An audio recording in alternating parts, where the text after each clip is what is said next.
আসসালামু আলাইকুম রহমতুল্লাহ। জি সরি, উনি কথা বলতে চাননি, এজন্য খাকসা শামসুদ্দিন কথা বলছি। জি জি বলেন। ওনার প্রশ্নটি হচ্ছে, আমরা যেহেতু আমরা মাগরিব এবং ঈশার নামাজ জমা করে আমাদের অনুষ্ঠান শুরু করেছিলাম, তো ওনার প্রশ্নটি হচ্ছে আমরা একত্রে 2 ওয়াক্ত নামাজ পড়ি না, কিন্তু আপনারা পড়েন, কারণ কি, কোথায় পেলেন? অ্যাকচুয়ালি উনি জুমা নামাজের রেফারেন্স চাচ্ছেন এবং জুমা নামাজটা কেন পড়ি সেটা জানতে চেয়েছেন। জি, উনি আছেন তো উপস্থিত নাকি? জি জি, উনি উপস্থিত আছেন প্রোগ্রাম। ধন্যবাদ ধন্যবাদ আব্দুল্লাহ সাহেব আপনার প্রশ্নের জন্য। মাওলানা ফিরোজ আলম সাহেব যদি উত্তর দিতেন। এটার অনেক ধন্যবাদ প্রশ্ন করার জন্য। জমা নামাজ জামাতে আহমদিয়া শুনেন, জামাতে আহমদিয়া যাই করে রসুল করিম সাল্লাল্লাহু আলাইহি ওয়াসাল্লামের শিক্ষায় এর সনদ আছে। এছাড়া জামাতে আহমদিয়ার নিজস্ব আবিষ্কৃত কোনো কর্মকাণ্ড নেই। ধর্মীয় কারণে রসুল করিম সাল্লাল্লাহু আলাইহি ওয়াসাল্লাম কখনো কখনো 2 নামাজ একসাথে পড়েছেন। ধর্মীয় ব্যস্ততার কারণে তিনি নামাজ পড়িয়েছেন, একসাথে জোহরের সাথে আসর পড়েছেন, আবার মাগরিবের সাথে এশাও পড়েছেন। আর ধর্মীয় কারণ ছাড়াও রসুল করিম সাল্লাল্লাহু আলাইহি ওয়াসাল্লাম নামাজ জমা করেছেন। যেমন ঝড়, বৃষ্টি, তুফান ইত্যাদি হলে হুজুর সাল্লাল্লাহু আলাইহি ওয়াসাল্লাম সাহাবীদেরকে নিয়ে নামাজ জমা পড়তেন।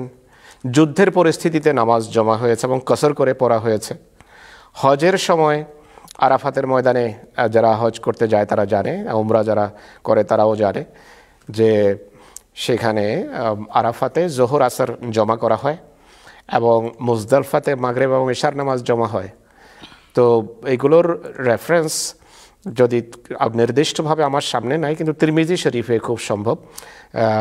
এই ঢাকায় যারা শুনছেন তারা হয়তো পরিষ্কারভাবে এটা বলে দিতে পারবেন। আমার সামনে রেফারেন্সটা নাই, কিন্তু আপনাকে আমরা রেফারেন্স ধরিয়ে দিতে পারি হাতে ইনশাল্লাহ। অধিবেশনের পরেই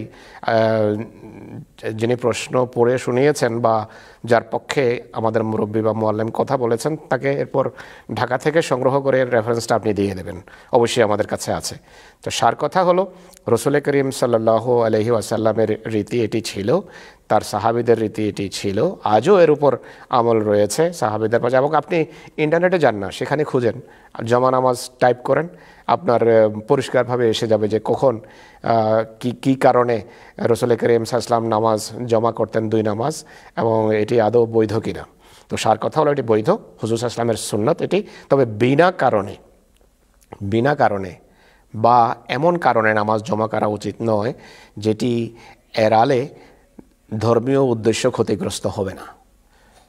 এটি অবশ্যই যারা জমা করেন তাদেরকে অবশ্যই চিন্তা করা উচিত যে আমি যে জমা করছি এটি বৈধ কিনা, বা এই কারণে নামাজ জমা করা যায় কিনা। তাই আমরা আল্লাহ তাআলার ফজলে কোনোভাবে ধর্মীয় বিষয়ে শৈথিল্য প্রদর্শন এটি জামাতে আহমদিয়া পছন্দ করে না, এবং কোনো সদস্য সেটি পছন্দ করবে না কোনো জায়গায়। জি ধন্যবাদ আপনাকে। তোমাদের হাতে আসবে বিজয়, তোমাদের হাতে আসবে বিজয়, সাথে আছে রহমান, জাগরে নওজোয়ান।